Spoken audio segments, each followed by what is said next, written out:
اعوذ باللہ من الشیطان الرجیم، بسم اللہ الرحمن الرحیم۔ فطرے کے مسائل بیان ہو رہے ہیں اور آج ہم بیان کریں گے کہ کن بچوں کا فطرہ ادا کرنا ضروری ہے اور کن کا نہیں ہے۔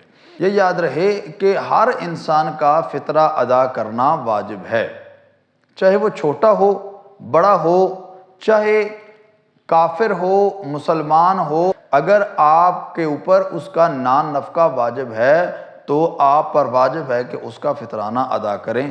اس میں عمر کی کوئی قید نہیں ہے، چاہے ایک دن کا ہی بچہ ہے اس کا فطرانہ دینا بھی واجب ہے۔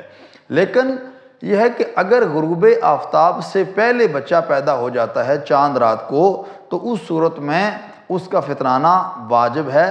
لیکن یہ یاد رہے کہ اگر چاند رات کو غروب آفتاب کے بعد اگر بچے کی ولادت ہوتی ہے تو پھر اس کا فطرانہ ادا کرنا ضروری اور واجب نہیں ہے۔